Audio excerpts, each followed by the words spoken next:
지난 주일에 우리는 하나님의 징계는 연단의 도구라는 진리를 함께 살펴보았는데요.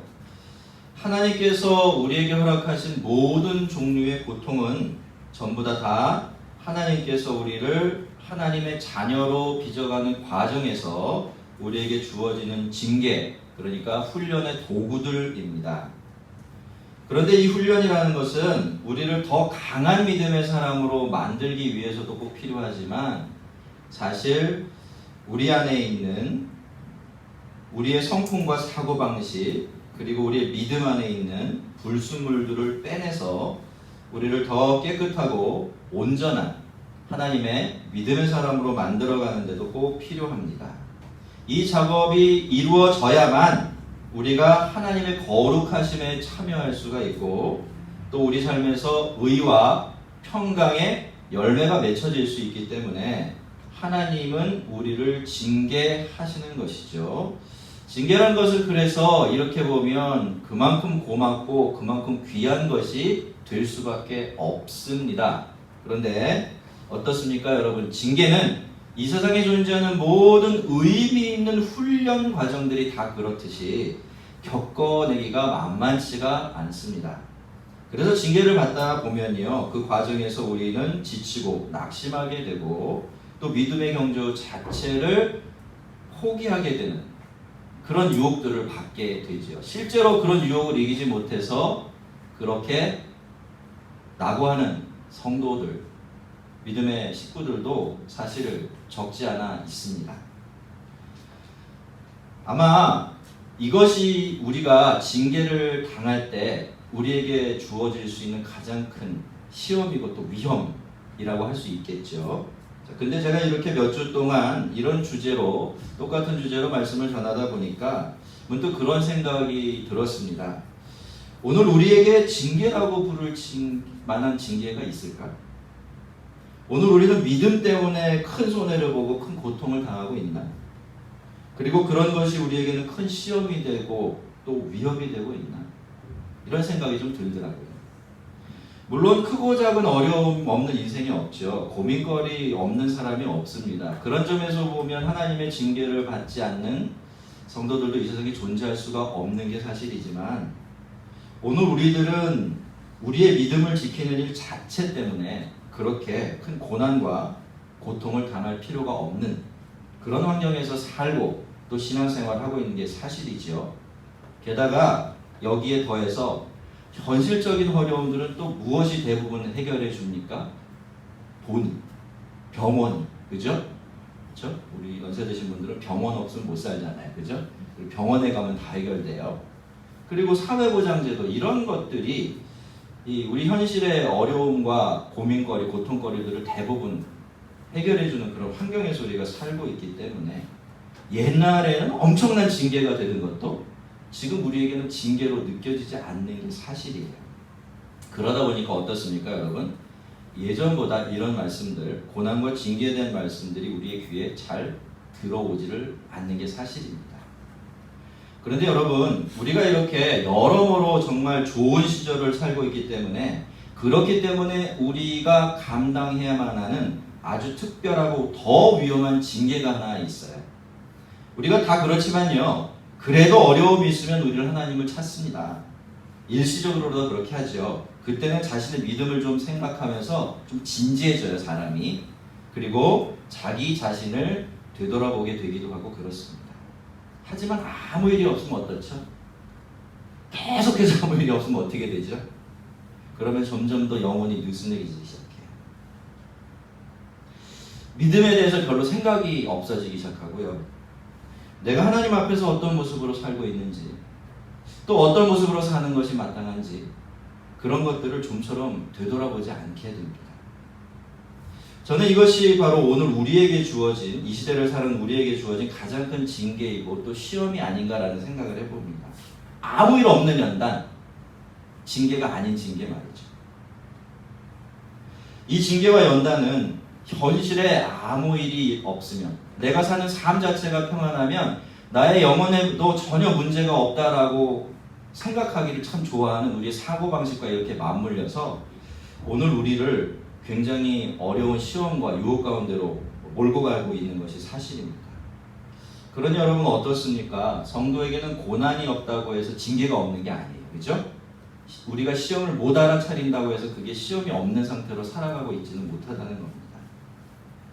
그래서 성도는 평안할 때일수록 더 바짝 깨어있을 줄 알아야 하고 마음을 늘 가난하게 유지하는 방법을 익히고 있어야 합니다. 그러므로 피곤한 손과 연약한 무릎을 일으켜 세우고, 우리 성도들은요 이미 많이 지쳐 있었죠.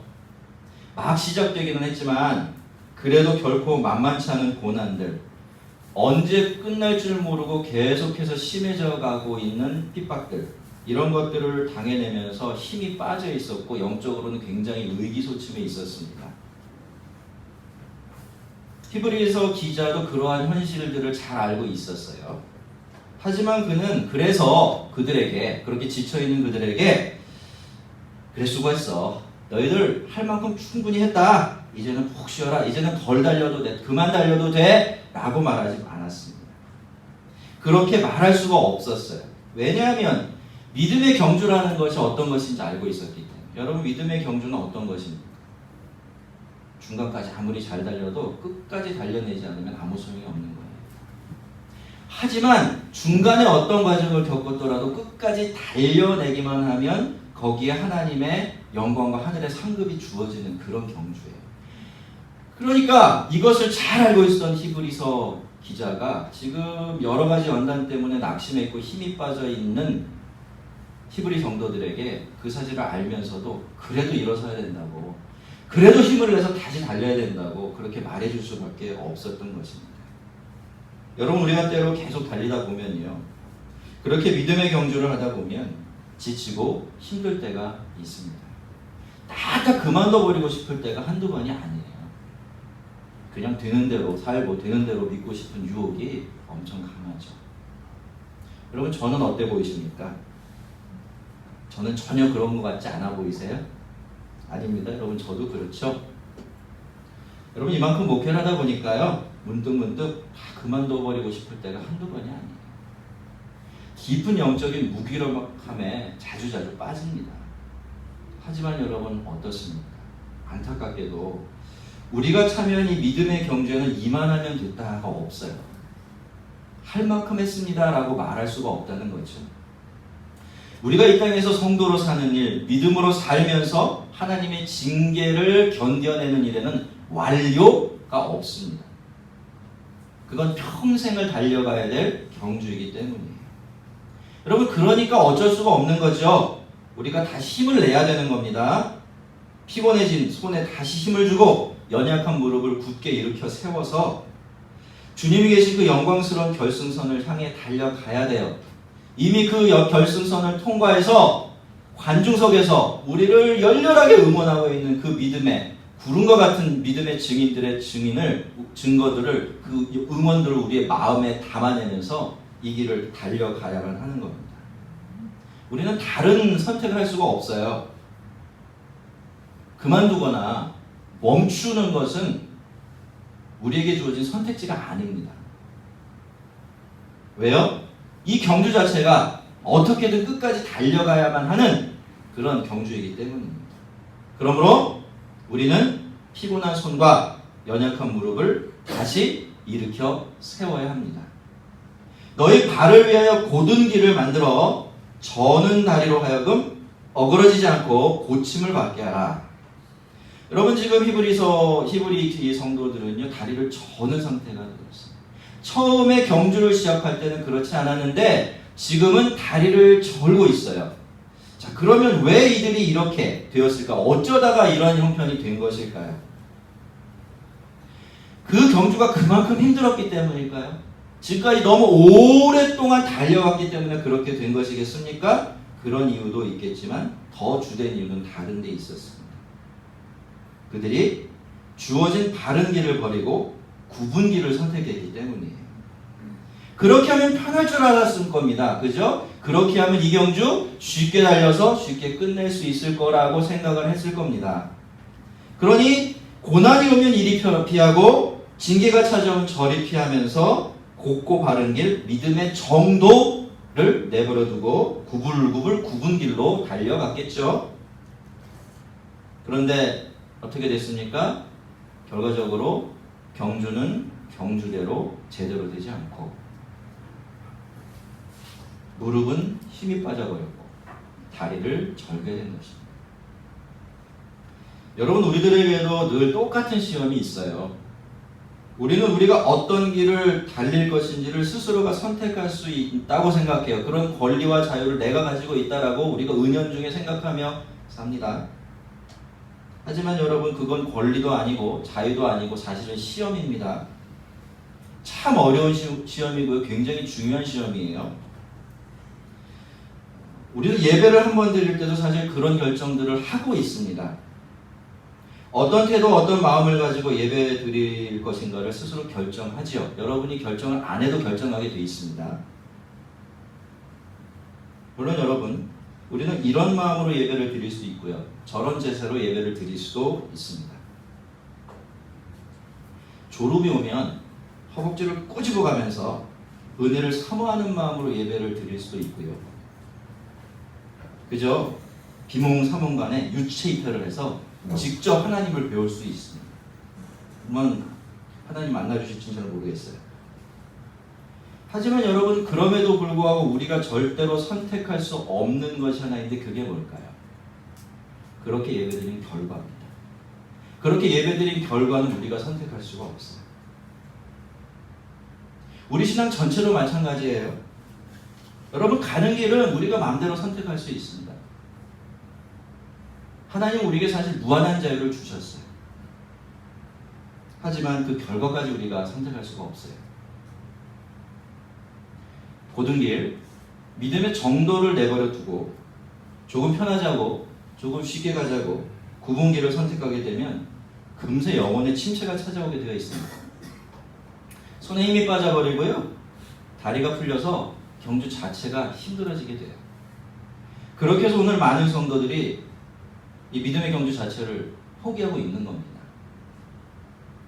여러분, 믿음의 경주는요, 히브리서가 분명히 말하고 있듯이 우리 앞에 당한 경주예요. 당한 경주.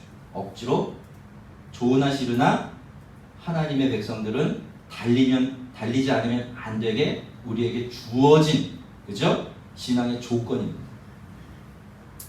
우리가 달려야 되는 거죠.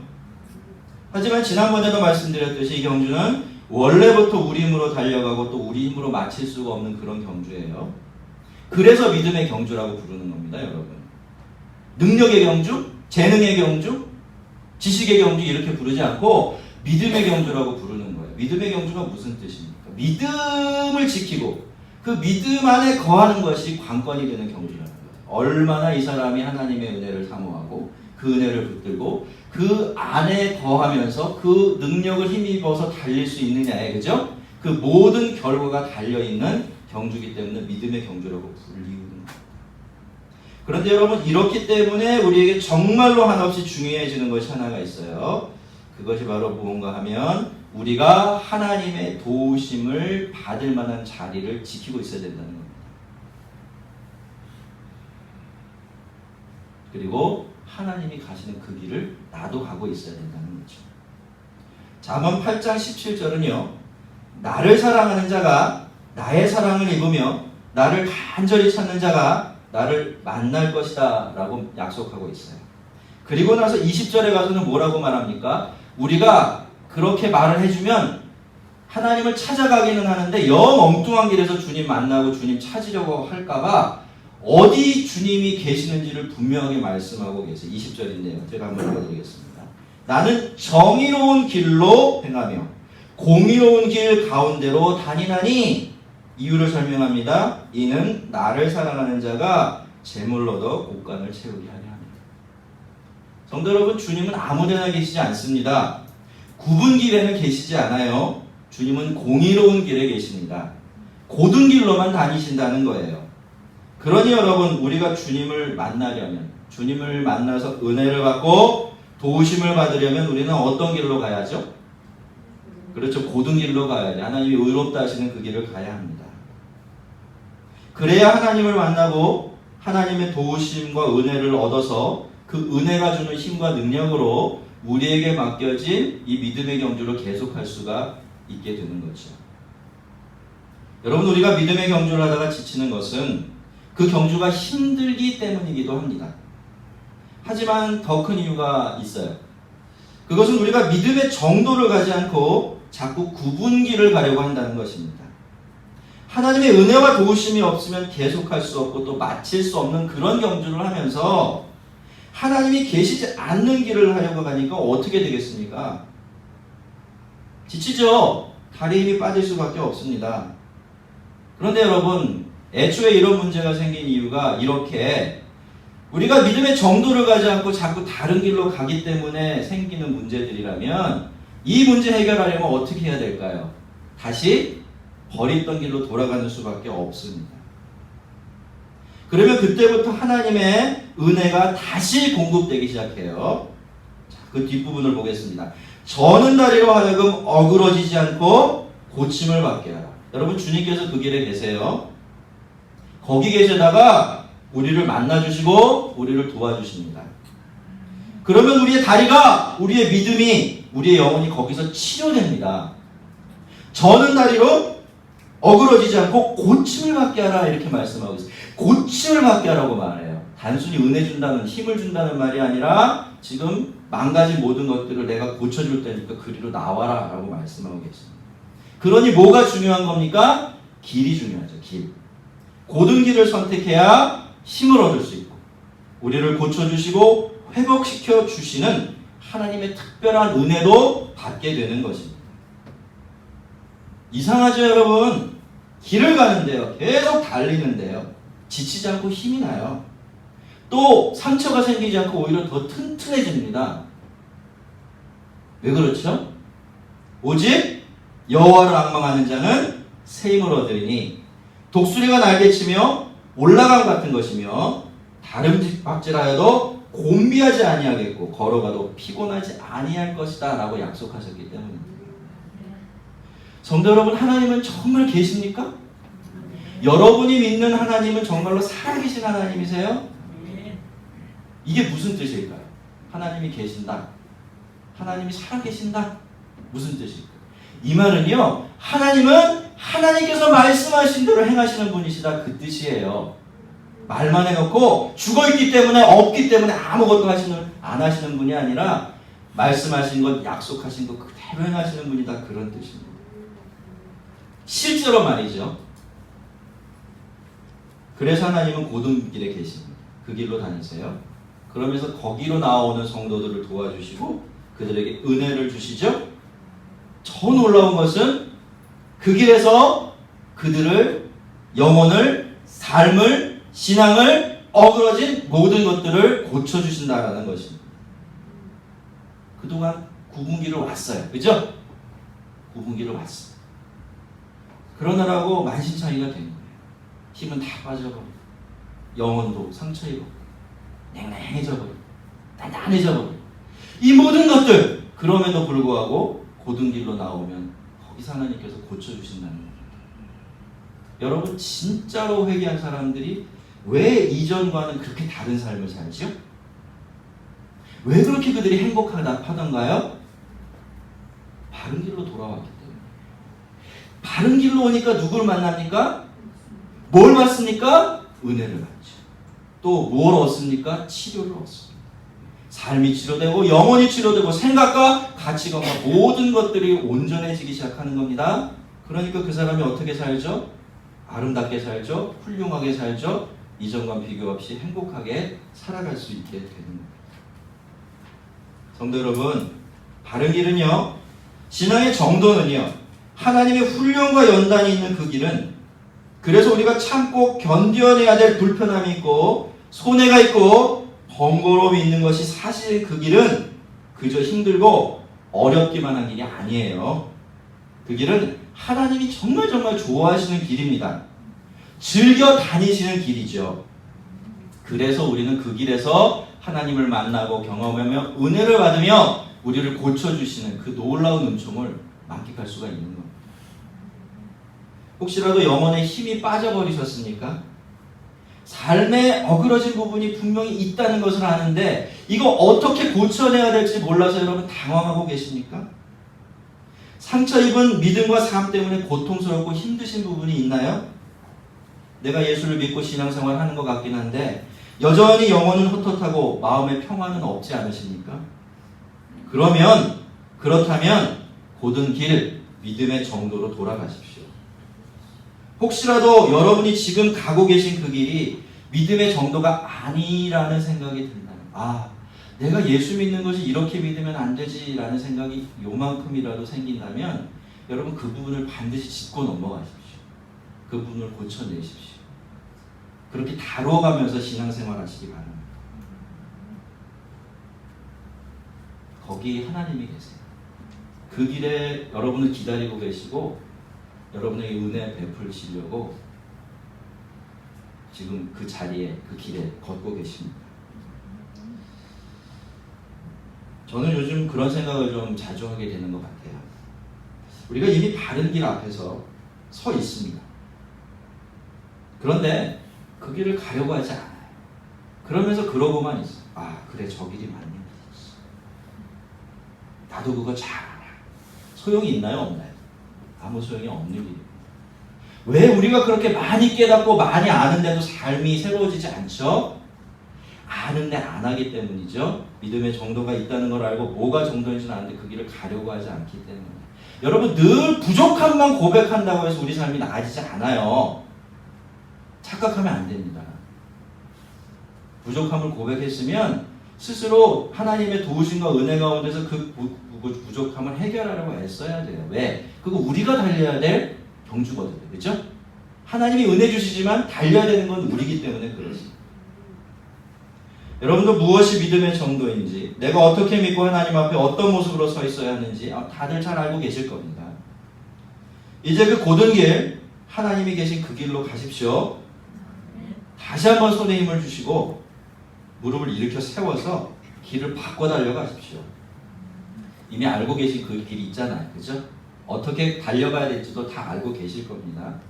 아는 그 길로 아는 방식대로 달려가세요. 마땅히 그렇게 해야 되는데 미뤄두거나 하지 않았던 것 있을 겁니다. 꼭 그렇게 하지 않아도 된다고 애써 자기를 설득해 왔던 것 있을 겁니다. 그런 것들이 우리에게서 영혼의 힘을 다 뺏어가 버린 거예요. 별 특별한 죄가 우리를 지금 힘들게 하는 게 아니라는 겁니다. 죄 아니라고 생각하고 그저 그렇게 사는 거지 했던 것들이 실제로 우리에게서 기쁨과 힘과 능력들을 다 뺏어갈 수도 있는 거죠. 이렇게 우리가 달려가야 될 바른 길이 무엇인지를 우리에게 말해준 다음에 히브리서는 그렇다면 이제 우리가 믿음의 경주를 할 때 꼭 지켜야 될 중요한 룰이 무엇인가를 우리에게 알려주고 있어요. 자, 이것은 사도 바울도 그의 서신서에서 누누이 언급한 내용이기도 합니다. 뭘까요? 경주는 룰대로 해야 된다는 겁니다. 룰을 지키지 않으면 경주 자체가 무효가 된다는 거예요. 그렇다고 해서 여러분 이 말이 우리가 완벽하게 한순간도 예외 없이 그 룰을 지켜내야 한다라는 그런 뜻은 아닙니다. 영적인 경주에서는 그런 일 자체가 사실 불가능해요. 왜냐하면 그 길을 달려가는 우리가 불완전하기 때문이죠. 그렇지만 여러분 그럼에도 불구하고 절대로 양보할 수 없는 것이 하나 있는데 그것이 무엇인가 하면 우리가 이 달리기를 하면서 지켜야 될 선과 방향이 있다라는 겁니다. 뭐하고 뭐가 있어요? 선하고 방향이 있다는 겁니다. 그게 뭡니까? 모든 사람과 더불어 화평함과 거룩함을 따르라 라는 말씀이에요. 이것이 성도가 믿음의 경주를 하면서 지켜야 될 방향과 선입니다.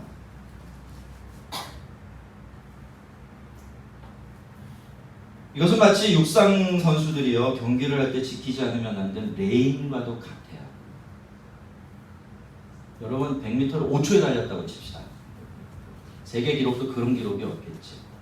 아마 향후 100만 년간 깨지지 않는 기록이 분명할 겁니다. 그런데 레인을 벗어났어요. 경주가 이루어진 걸까요? 안 이루어진 걸까요? 그렇죠? 네, 그 무효입니다. 왜? 뭘 어겼기 때문에? 룰을 어겼잖아요. 선을 지키지 않은 겁니다. 게다가 반대 방향으로 달리면 어떨까요? 그건 뭐 진짜 생각 하나만 하겠죠. 여러분, 우리 믿음의 경주도 마찬가지입니다. 그냥 달린다고 되는 게 아니에요. 또 그저 열심히만 달린다고 해도 되는 게 아닙니다. 달리되 선을 꼭 지켜야 되고 그 선을 지키면서 바른 방향으로 달려가야 돼요. 그 선과 방향이 뭐라고요? 화평함과 거룩함입니다. 이 두 가지는 우리가 믿음의 경주를 할 때 늘 머릿속에 염두에 두고 지켜내면서 달려야 되는 선들이에요. 우리는 그 선을 지켜내면서 그 선 안쪽에서 달리려고 무진애를 써야 됩니다. 우선 우리는 모든 사람들과 더불어 화평을 추구해야 돼요. 뭐를 추구하라고요? 화평을 추구해야 됩니다.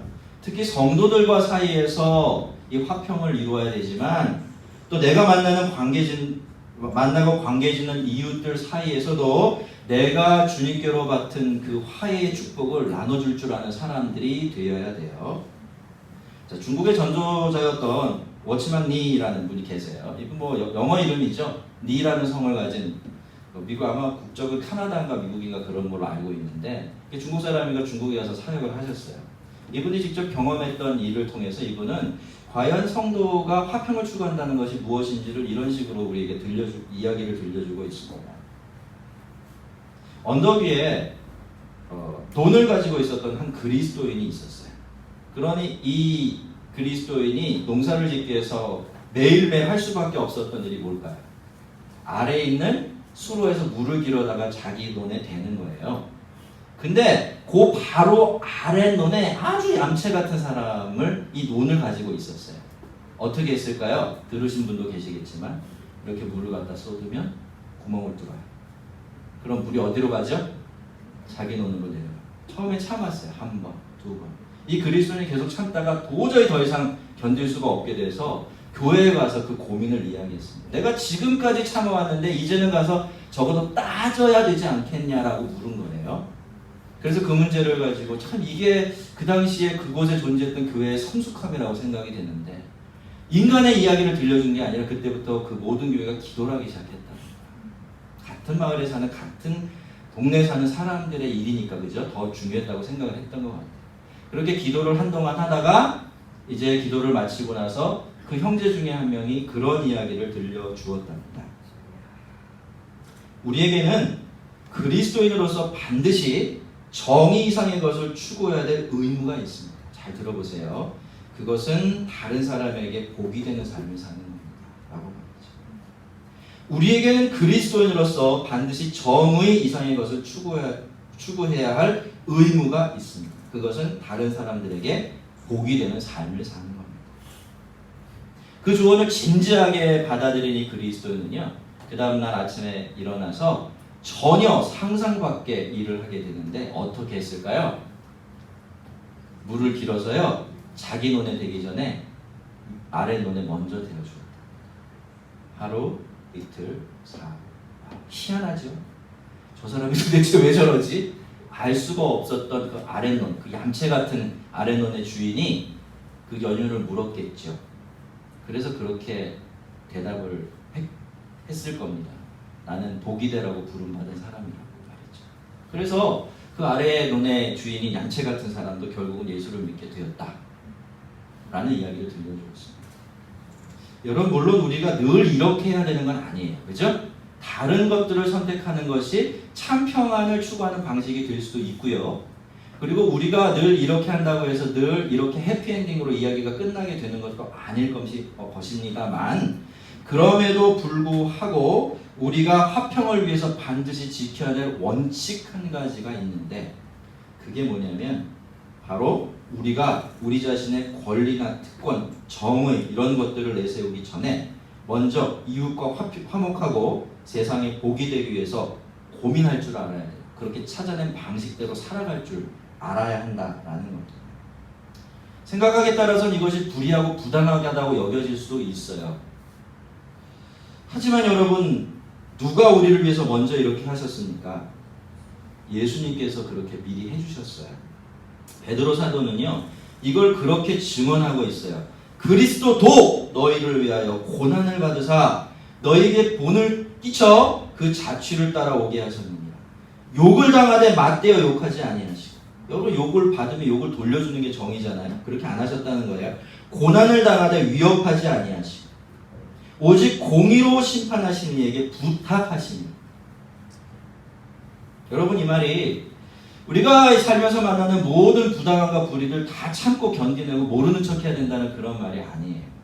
이게 법적인 불의라면요, 공적인 영역에서 벌어지는 부당함이라면 이런 식으로 참아내고 견뎌내는 게 능사가 아니에요. 이건 반드시 바로잡아야 돼요. 왜요? 그저 나의 사적인 삶의 영역에서가 아니라 우리가 사는 삶의 자리, 모든 사람이 함께 살아가는 이 나라와 사회 전체를 망가뜨리는 일이 되기 때문에 그렇죠. 그러나 사적인 영역에서 벌어지는 불의함과 부당함이라면, 그렇다면 그것은 나의 정의나 나의 권리만을 생각하고 주장하기 전에 우리가 화평을 먼저 생각하면서 그것을 추구해낼 줄 알아야 한다는 겁니다. 여러분, 우리는 예수님께서 부당함을 짊어지신 덕분에, 예수님께서 온몸으로 불의를 다 받아내신 덕분에 하나님의 용서를 받고 하나님과 화평할 수 있었습니다. 하지만 그렇다고 해서 예수님이 이 불의를 불의 아니라고 하신 게 아니죠. 이 부당함을 그냥 묵고하고 넘어가신 게 아닙니다. 예수님이 어떻게 하셨죠? 맨 뒤에 어떻게 돼 있어요? 예수님은 그 불의를, 그 부당함을 누구에게? 하나님께 맡깁니다. 하나님, 나는 이들의 불의함을 짊어져야 합니다. 이들의 구원을 위해서, 용서를 위해서, 하나님과의 화해를 위해서 이 불의함을 내가 감당해야만 해요. 하지만 하나님은 언젠가 이 모든 것들을 완벽하게 바로잡아 주실 줄 믿습니다. 그렇게 하나님께 맡긴 거예요. 왜? 하나님께서 정말 그렇게 하실 것이기 때문이죠. 여러분, 우리도 그래야 합니다. 우리가 화평을 따르려면, 화평을 추구하려면 우리를 정의로움만 주장할 수가 없어요. 함부로 손쉽게 옳은 것만을 다른 사람들에게 들이댈 수가 없다는 겁니다. 여러분, 화평한다는 것, 화해를 이룬다는 게 무슨 뜻인가요? 누군가는 부당함과 불의함을 어느 정도라도 감수하고 있다는 뜻이에요. 그죠? 부부가 한 집안에 살아요. 그 사이에 불의가 없을까요? 부당함이 없겠습니까? 그제였죠. 저를 아주 크게 회개하는 사건이 하나 벌어졌습니다. 무슨 이야기를 하다가 우리 집사람이 저한테 자기는 평생을 하고 싶은 대로 하고 살았대요. 제 생각이 그렇지 않은 것 같아요. 그래서 그날 이제 자고 아침에 일어나서 곰곰이 생각했더니 정말 그런 것 같습니다. 왜 가정이 평안했을까요? 제가 팔불출이라도, 그죠? 왜 가정이 그동안 싸움이, 다툼이 일어나지 않았을까요? 우리 마누라의 증언에 따르면, 그죠? 그 부당함과 불의를 누가 감당해낸 거죠? 그래서 화평이 있었던 겁니다. 여러분, 화평이라는 거, 화해라는 거 그냥 거저 얻는 게 아니에요. 누군가는 그것이 귀한 줄 알기 때문에, 그죠? 화평과 화해가 귀한 줄 알기 때문에 그 부당함과 불의를 감수할 때, 그때 비로소 캐낼 수 있는 가장 값진 보석, 그것이 화평과 화해인 것입니다. 그러니 우리들도 예수님처럼 할 수 있어야 돼요. 이게 옳아, 이게 맞아, 이게 권리야, 이게 자유야, 이러기 전에 그것이 내 사적인 영역에서 이루어지는 일이라면 한 번쯤은 먼저, 그럼에도 불구하고 내가 여기서 화평을 추구하는 것, 내가 다른 사람을 위한 복이 되어 사는 것이 어떻게 사는 것인지를 고민하고 결정을 내려야 돼요. 그런다고 해서 우리가 그 길을 갈 수 없죠. 여기서 정의심이 발동해요. 그거 누구한테 맡기라고요? 하나님께 맡기는 거예요. 내가 바로 잡으면 분명히 바로 안 잡히게 돼 있어요. 왜냐하면 내가 정확하게 보지 못하기 때문이에요. 나중에 하나님께서 바로 잡으셔야 완벽하게 바로 잡혀집니다. 그렇죠? 복수를 하셔도 누가 해야 돼요? 하나님이 하셔야 돼요. 그때까지 우리는 참고 기다릴 수밖에 없는 거죠. 자, 그리고 두 번째로 우리는 거룩해야 합니다. 이것이 믿음의 경주를 하면서 지켜내야 되는 두 번째 선이에요. 첫 번째 선은 뭐였죠? 화평이에요. 두 번째 선은 거룩입니다. 자, 이것이 이 구약 성경을 보면요, 그 그림이 분명하게 나타나 있는데, 제사장들이 제사장 역할을 하기 전에 하나님 앞에서 제사장들은 자신을 성별하는 과정을 거쳐요. 숫소나 순양을 잡아서 그 피를 자기 옷에 뿌려요. 여러분, 이게 되게 재밌는, 굉장히 독특한 행동이에요. 지금 그 제사장이 무슨 옷을 입고 있죠? 아주 하얀 세마포 옷, 저먹고 흠없는 완벽하게 하얀색의 옷을 다 갖춰 입고 있어요. 근데 이 제사장이 하나님 앞에 나아가기 위해서 무슨 일을 해요? 그 옷에 피를 뿌려요. 비린내 나는. 시간이 지나면 썩기 시작해서 냄새 나는 그 피를 막 뿌리는 겁니다. 이게 뭘 뜻할까요? 인간의 의라는 게 그렇다라는 거예요. 아무리 완벽하고 희고 저먹고 흠없어 보여도 예수 그리스도의 용서하시고 사해 주시는 그 보혈의 은혜가 없으면 그것 가지고는 하나님께 절대로 나갈 수 없다라는 것을 그런 식으로 제사장들은 증언을 하고 있었던 거죠. 그리고 그때뿐만이 아닙니다. 이들은 제사를 드리고 지성소로 들어갈 때도 늘 그렇게 했어요. 그죠? 자기 자신을 위해서 제사를 드립니다. 만약에 이런 일들을 소홀히 해서요, 자기 안에 있는 죄를 통해 자복하고 회개하지 않은 상태로 지성소로 들어가면 어떻게 되죠?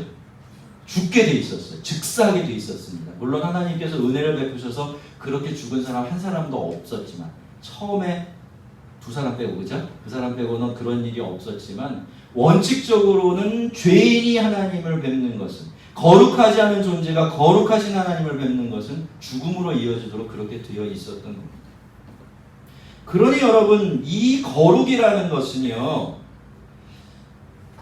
하나님의 백성들, 제사장들이 지켜내야 되는, 그죠? 최고의 가치였던 거예요.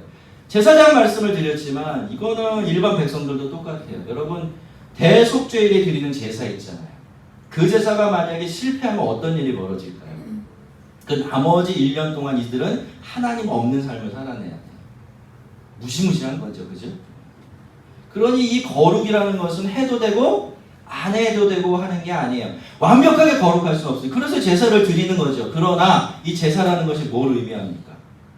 열심히 하나님의 뜻대로 거룩하게 살다가 안 된 부분을 은혜로 덮어주심 받기 위해서 행하는 게 제사예요. 그 제사가 죄를 용서해 주시는 역할을 하는 것이 아니었다라는 거죠. 그러니 이 거룩이라는 게 얼마나 중요합니까? 그런데 여러분, 신약성경은요, 제사장들뿐만이 아니라 모든 백성들을 향해서 뭐라고 부르는 줄 아십니까? 왕같은 제사장이다. 거룩한 나라다. 그렇게 불러요. 그게 우리들의 정체성이에요. 한번 따라해 보겠습니다. 제사장, 왕같은 제사장. 거룩한 나라. 이게 우리들입니다, 여러분. 우리는 거룩하라고 부름받은 사람들. 그죠? 제사장으로 부름받은 사람들입니다.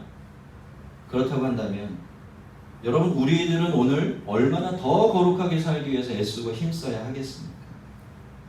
우리는 완전하진 못할지라도 늘 하나님 앞에서 내 안에 있는 죄를 처리해내고 하나님 보시기에 거룩하고 순결한 삶 살기 위해서 애쓰며 힘쓰며 살아가야 할 것입니다. 화평과 거룩, 이 두 가지는 믿음의 경주를 하는 우리들이 꼭 지켜야 되는 생명선입니다. 왜냐하면 주님은 뭐라 말씀하셨습니까? 오늘 막 9절의 마지막 부분을 한번 보세요. 정말 엄청난 말이 나와요. 뭐라고 되어 있죠? 한번 여러분의 입으로 읽어보세요. 이것이 없이는 아무도 주를 볼 수 없다. 이것이 없이는 아무도 주를 볼 수 없다. 뭐가 없으면 주를 볼 수 없어요? 믿음이 없으면 주를 볼 수 없다. 이렇게 말하지 않아요. 그죠? 우린 그것만 알고 있는데 오늘 말씀은 좀 다른 이야기를 들려줘요. 뭐가 없으면 화평이 없고 거룩이 없으면 그걸 쫓아 살지 않으면 그 사람은 하나님 뵐 생각하지 말아라. 이렇게 말씀하고 계시는 거예요. 정말 두려운 말씀이에요, 여러분. 예수를 믿는 우리들에게는, 정말 예수를 믿는 사람들에게는 예수님이 전부예요. 하나님이 전부죠. 그런데 그 하나님 뵐 수 없답니다. 무슨 뜻입니까? 그게 어떤 은혜든지 그분께서 주시는 은혜 기대할 수 없게 된다라는 거예요. 우리는요, 때를 따라 돕는 하나님의 은혜가 없으면 살 수가 없어요. 그렇죠? 또 뭘 바라보며 살아가고 있습니까? 우리를 구원해 주시는 그 마지막 구원을 바라보며 살고 있는데 이 두 가지를 우리가 기대할 수 없게 된다니 우리의 삶에 있어서의 평안과 거룩함이라는 것은 얼마나 중요한 선이 되겠습니까? 그러니 이 선은 지켜도 그만, 지켜도 안 지켜도 그만이 그런 선이 아니라 비록 우리가 완벽하게 지켜낼 수는 없을지라도 그럼에도 불구하고 우리가 지켜내야 되는 생명선이 되는 것입니다. 아마 여러분도 잘 알고 계실 것 같아요. 오늘 현대인들이 신앙생활하는 모습이 썩 바람직하지 못합니다. 오늘 너무나 많은 성도들이 경주를 하듯이 하나님이 정하신 율을 지켜가면서 힘써서 화평과 거룩을 추구하며 신앙생활하고 있지는 않으니까 말이죠. 성도 여러분, 우리가 가야 할 바른 길은 이미 정해져 있습니다.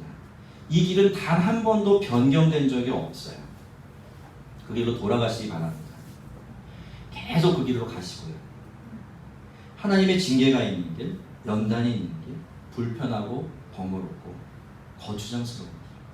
그래서 우리의 본성이 싫어하고 기피하는 그 길이 바로 고든 길이고 믿음의 정도입니다. 바로 거기서 우리 주님이 우리를 만나주시고요. 우리에게 은혜를 주시고 우리를 고쳐주십니다. 성도의 복스럽고 은혜로운 삶은 우리가 신앙의 정도를 걸으면서 평강과 거룩을 뒤쫓아갈 때 거기서 맺혀지는 달고 시원한 열매입니다. 거룩하고 참된 길을 달려가면서 화평과 거룩함을 따르기 위해 힘쓰는 우리들 위해 하나님의 도우시고 또 고쳐주시는 그 놀라운 은혜가 충만하게 되기를 우리 주님의 이름으로 축원합니다. 우리 같이 한번 기도하겠습니다.